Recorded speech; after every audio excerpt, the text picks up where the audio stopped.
तो हेलो मित्रों, आज से हम लोग क्लास 9 एनसीईआरटी की मैथमेटिक्स की बुक को सॉल्व करने वाले हैं। यहाँ पर आपको क्लास 9 मैथमेटिक्स की बुक के ऑल चैप्टर्स के सभी एक्सरसाइज के सॉल्यूशन मिलने वाले हैं। तो अगर आप हमारे चैनल में न्यू हैं तो हमारे चैनल को सब्सक्राइब कर लीजिए और अपने दोस्तों को भी शेयर कर दीजिए। आज हम लोग पढ़ने वाले हैं चैप्टर फर्स्ट, जिसका नाम है नंबर सिस्टम्स, और आज हम लोग इसके इंट्रोडक्शन के बारे में पढ़ने वाले हैं, जो कि आपको इस चैप्टर को सॉल्व करने में बहुत ही हेल्प करने वाला है।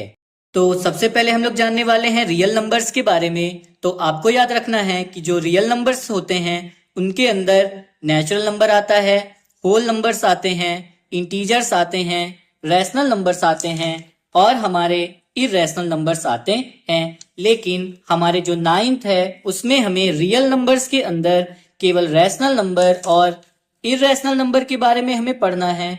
इसीलिए हम यहाँ पर केवल रैशनल और इरेशनल को अच्छे से समझेंगे। लेकिन हम लोग यहाँ पर जान लेते हैं कि नेचुरल नंबर, होल नंबर और इंटीजर्स हमारे क्या होते हैं। तो देखिए, जो फर्स्ट है हमारा नेचुरल नंबर्स। तो नेचुरल नंबर्स के अंदर आते हैं हमारे काउंटिंग नंबर्स। जब हम किसी को काउंट करते हैं तो हम कैसे काउंट करते हैं? 1 2 3 4 5 और ऐसे ही हम लोग 6 7 8 9 10 क्या कर सकते हैं? काउंटिंग कर सकते हैं। तो नेचुरल नंबर के अंदर आपको याद रखना है, जीरो नहीं आता है। हमारा नेचुरल नंबर स्टार्ट होता है 1 से लेकर के और ऐसे ही इनफाइनाइट तक जाता जाता है। अब सेकंड नंबर है हमारा होल नंबर्स। तो आपको याद रखना है, जो होल नंबर्स होता है उसमें हम जीरो को भी ऐड कर देते हैं। तो 0 1 2 3 4 5 और ऐसे ही डैश डैश डैश वो आगे इनफाइनाइट तक जाता रहेगा, जिसे हम होल नंबर्स कहते हैं।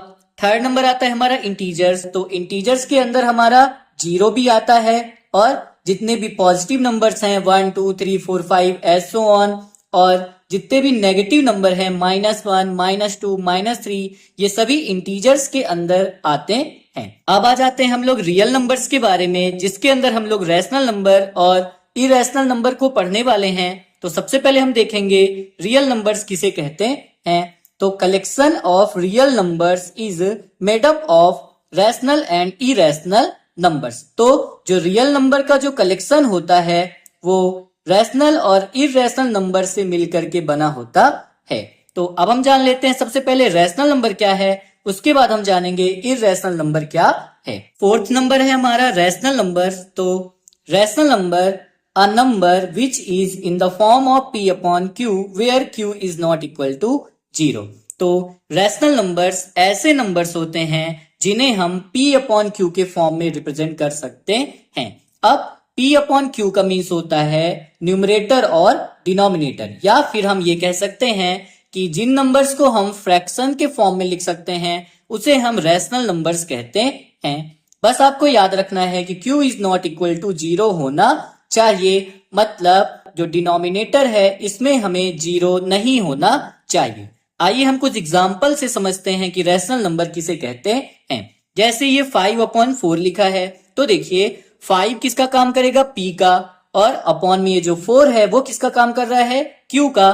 तो देखिए इसे हम क्या कह सकते हैं? रैशनल नंबर कह सकते हैं। क्यों? क्योंकि ये हमारा फ्रैक्शन के फॉर्म में लिखा है, p अपॉन q के फॉर्म में लिखा है। या फिर हम ये भी कह सकते हैं कि ऊपर हमारा न्यूमरेटर है और नीचे हमारे पास डिनोमिनेटर है। तो ऐसे में हम ऐसे नंबर्स को रैशनल नंबर्स कहते हैं। अब 3 अपॉन 2 भी देखिए p अपॉन q के फॉर्म में लिखा है। 2 अपॉन 5 भी देखिए p अपॉन q के फॉर्म में लिखा है।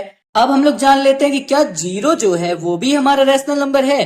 तो हाँ, 0 भी हमारा रैशनल नंबर है। क्यों? लेकिन आपने तो अभी बोला कि q is not equal to 0 होना चाहिए।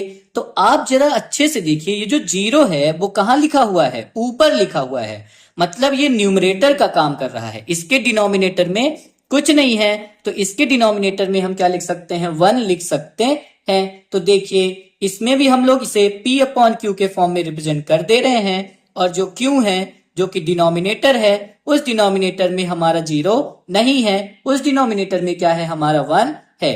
तो 0 भी हमारा क्या है? एक रैशनल नंबर है। इसी तरह और भी अगर हम एग्जांपल लें, जैसे कहीं पर भी लिखा है 5, तो क्या 5 हमारा रैशनल नंबर है? तो हाँ, 5 भी हमारा रैशनल नंबर है। अब आप बोलेंगे ये तो हमारा p अपॉन q के फॉर्म में नहीं लिखा हुआ है, इसमें केवल न्यूमरेटर है, इसमें डिनोमिनेटर नहीं है। तो आप याद रखिए, अगर किसी नंबर में डिनोमिनेटर में कुछ नहीं है तो हम वहां पर क्या लगा सकते हैं, 1 लिख सकते हैं। और अब देखिए, अब ये p अपॉन क्यू के फॉर्म में रिप्रेजेंट हो चुका है, तो 5 भी हमारा क्या है, रैशनल नंबर है। अब आप कुछ बातें याद रखिएगा कि जिन नंबर का हम स्क्वायर रूट निकाल सकते हैं वे भी हमारे क्या होते हैं, रैशनल नंबर होते हैं। अब जैसे अंडर रूट 25 लिखा हुआ है, अब हमें बताना है कि ये रैशनल नंबर है कि नहीं। तो आप बताइए 25 किसका स्क्वायर रूट है, हमारे 5 का स्क्वायर रूट है ना। तो देखिए 5 क्या हमारा रैशनल नंबर है, तो हाँ 5 हमारा रैशनल नंबर है। क्यों, क्योंकि 5 को हम अपॉन में 1 लिख देंगे और ये बन जाएगा हमारा 5 अपॉन 1। तो ये हमारा क्या है, रैशनल नंबर है। और अब आपको ये भी याद रखना है कि जिस नंबर का क्यूब रूट हम निकाल सकते हैं वे भी हमारे क्या होते हैं, रैशनल नंबर होते हैं। जैसे 27 का क्यूब रूट क्या होगा, हमारा 3 होगा। 3 3 जा 9, 3 जा 27। तो 3 को हम लोग इसके अपॉन में 1 लिख सकते हैं और ये भी हमारा क्या कहलाएगा, रैशनल नंबर कहलाएगा, क्योंकि इसे भी हमने p अपॉन क्यू के फॉर्म में लिख दिया है। तो आपको याद रखना है, जिस नंबरों को हम लोग p अपॉन क्यू के फॉर्म में रिप्रेजेंट कर सके या फिर जिन नंबर का स्क्वायर रूट या फिर क्यूब रूट हम निकाल सकते हैं, एग्जैक्ट हमारा नंबर आता है, वे क्या होते हैं, हमारे रैशनल नंबर्स होते हैं। अब कुछ एग्जांपल ऐसे भी लेते हैं जो रैशनल नंबर नहीं होते हैं। जैसे लिखा है 5 अपॉन 0, तो ये हमारा रैशनल नंबर नहीं है। क्यों नहीं है रैशनल नंबर, इसलिए नहीं है क्योंकि न्यूमरेटर में तो 5 ठीक लिखा है, लेकिन यहाँ पर डिनोमिनेटर में क्या आ गया, हमारा 0। और हमने अभी अभी पढ़ा कि क्यू जो है, जो कि डिनोमिनेटर है, नीचे हमारा 0 नहीं होना चाहिए। तो ये हमारा रैशनल नंबर नहीं है। अब बारी आती है रूट 5 की। तो हमने अभी अभी बताया कि जिस नंबर का स्क्वायर रूट निकल जाए वो क्या है, हमारा रैशनल नंबर है। लेकिन जो 5 है, अब 5 का स्क्वायर रूट क्या है बताइए। 5 का स्क्वायर रूट हमारी कोई भी एग्जैक्ट नंबर नहीं है, वो डेसिमल में आएगा, इसीलिए ये भी हमारा रैशनल नंबर नहीं है। अंडर रूट 18 है, तो अंडर रूट 18 भी किसी भी नंबर का स्क्वायर रूट नहीं है, इसीलिए ये भी हमारा रैशनल नंबर नहीं है।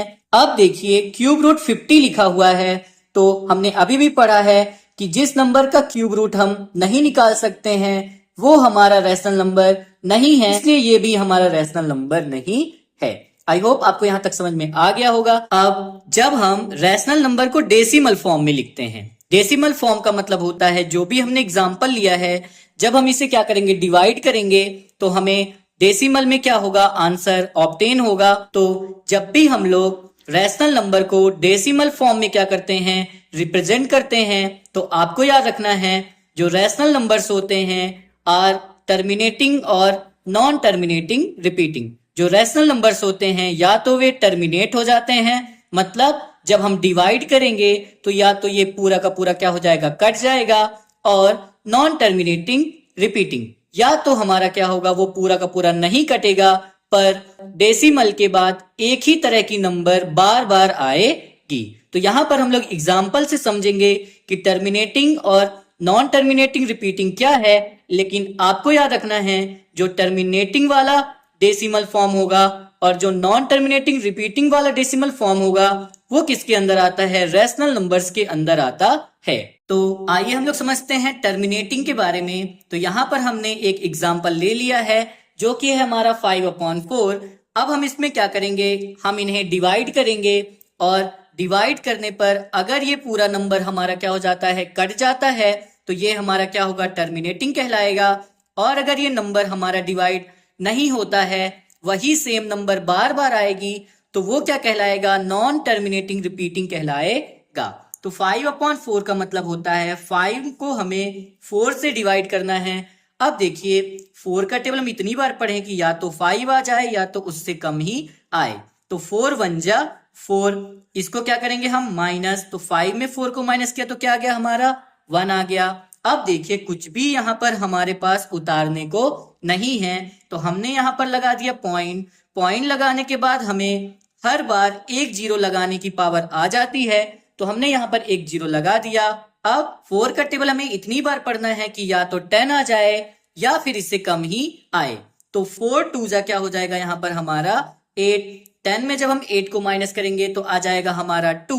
अब देखिए हम क्योंकि पॉइंट लगा चुके हैं तो हम यहाँ पर एक बार में एक जीरो क्या कर सकते हैं, लगा सकते हैं। अब 4 की टेबल हमें इतनी बार पढ़नी है कि क्या आ जाए हमारा 20, तो 4 5 जा क्या आ गया हमारा, देखिए 20। और जब हमने इसको माइनस किया तो आ गया यहाँ पर हमारा 0 0।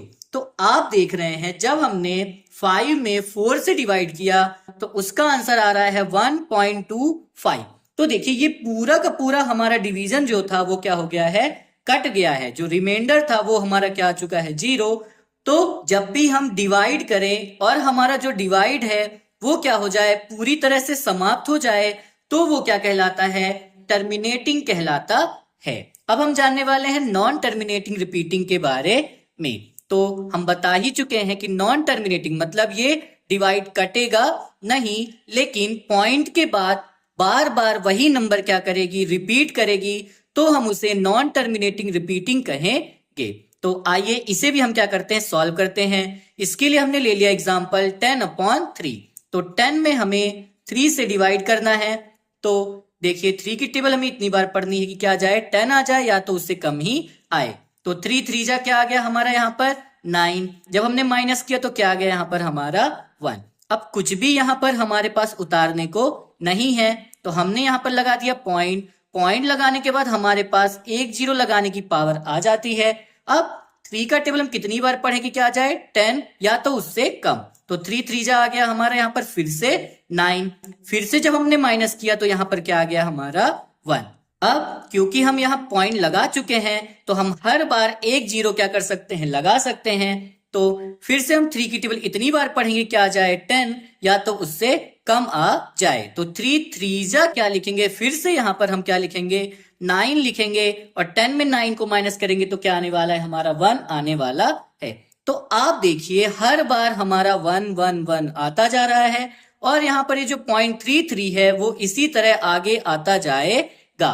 मतलब ये कभी भी समाप्त नहीं होगा। ये जो 333 है वो हमेशा आता जाएगा और ये डिवीजन जो है कभी भी समाप्त नहीं होगा। इसका मतलब ये क्या है, नॉन टर्मिनेटिंग है। और क्योंकि पॉइंट के बाद सेम नंबर बार बार आ रही है, ये जो 3 है वो बार बार आती जा रही है, इसीलिए ये क्या है हमारा रिपीटिंग हो रहा है। तो हम इसे बोलते हैं नॉन टर्मिनेटिंग, मतलब ये कट नहीं रहा है बट ये क्या कर रहा है, रिपीटिंग, मतलब नंबर्स क्या हो रहे हैं, रिपीट हो रहे हैं। तो आपको याद रखना है जो भी डिवाइड टर्मिनेटिंग होता है या फिर नॉन टर्मिनेटिंग रिपीटिंग होता है वो क्या कहलाता है, हमारा रैशनल नंबर्स कहलाता है। अब हम लोग जान लेते हैं इरेशनल नंबर के बारे में। तो इरेशनल नंबर जो है, numbers that are not rationals. तो ऐसे नंबर्स जो रैशनल नहीं होते हैं उन्हें हम इरेशनल नंबर्स कहते हैं। तो इरेशनल नंबर के एग्जाम्पल में सबसे फर्स्ट नंबर एग्जाम्पल है हमारा पाई का। और पाई की जो वैल्यू है वो हमें एग्जैक्ट नहीं पता होती है, उसकी वैल्यू होती है 3.14 और इसी तरह आगे की तरफ भी वो क्या होता जाता है, बढ़ता जाता है। तो पाई हमारा इरेशनल नंबर्स के अंदर आता है। अब दूसरा एग्जाम्पल है 5/0। तो हमने इससे पहले ही बताया है कि जिस भी नंबर के डिनोमिनेटर में 0 है वो हमारी रैशनल नंबर नहीं होती है। तो जो रैशनल नंबर नहीं है वो कौन सी नंबर होगी, हमारी इरेशनल नंबर्स कहलाएगी। अब √18 है तो हमने बताया था कि जिस भी नंबर का स्क्वायर रूट हमें पता हो या फिर एग्जैक्ट स्क्वायर रूट हमारा निकल जाए वो होता है हमारा रैशनल नंबर। मतलब ये हमारा रैशनल नंबर नहीं है। तो जब ये रैशनल नंबर नहीं है तो ये कैसा नंबर है, हमारा इरेशनल नंबर्स है। अब आपको याद रखना है इन डेसिमल फॉर्म, मतलब जब हम डेसिमल फॉर्म में क्या करते हैं, नंबर्स को पाएंगे या फिर जब भी हम डिवीजन करेंगे तो जो इरेशनल नंबर्स होते हैं, irrational numbers are non terminating non repeating. तो जब भी हम लोग डेसिमल फॉर्म में देखेंगे तो जो इरेशनल नंबर्स होते हैं वो ना ही टर्मिनेट होते हैं, मतलब वे कभी भी पूरी तरह से कटते नहीं हैं और ना ही रिपीट करते हैं। मतलब यहाँ पर जैसे डेसिमल के बाद 3333 आ रहा था, लेकिन जो इरेशनल नंबर्स होते हैं उसमें पॉइंट के बाद कोई भी नंबर रिपीट नहीं होती है। तो आपको याद रखना है नॉन टर्मिनेटिंग और नॉन रिपीटिंग वाला जो डेसिमल एक्सपेंशन होता है वो हमारा इरेशनल नंबर्स के अंदर आता है। आइए हम इसके कुछ एग्जाम्पल देख लेते हैं। फर्स्ट एग्जाम्पल है हमारा 3.010203040506 और इसी तरह ये आगे की तरफ भी बढ़ता जा रहा है। तो आप देखिए ये जो डिवीजन है वो हमारा कट नहीं रहा है, वो इसी तरह आगे की तरफ बढ़ता जा रहा है और ना ही ये रिपीट कर रहा है। देखिए पॉइंट के बाद 0.1 आया, फिर 0.2 आया, 0.3 आया और इसी तरह ये आगे की तरफ बढ़ता जा रहा है। इसमें कुछ भी रिपीट नहीं हो रहा है। तो ये क्या है, हमारा नॉन टर्मिनेटिंग और नॉन रिपीटिंग है। इसका मतलब ये हमारा इरेशनल नंबर्स है। इसी तरह दूसरा एग्जांपल है हमारा 1.01 001 0001 401। तो देखिए इसमें भी एक भी नंबर हमारी बार बार रिपीट नहीं कर रही है, तो ये क्या है, हमारा नॉन रिपीट। और ये जो डिवीजन है वो खत्म नहीं हो रहा है, वो इसी तरह आगे की तरफ बढ़ता जाएगा। तो ये क्या है हमारा, ये भी हमारा नॉन टर्मिनेटिंग नॉन रिपीटिंग है, जो कि हमारा इरेशनल नंबर है।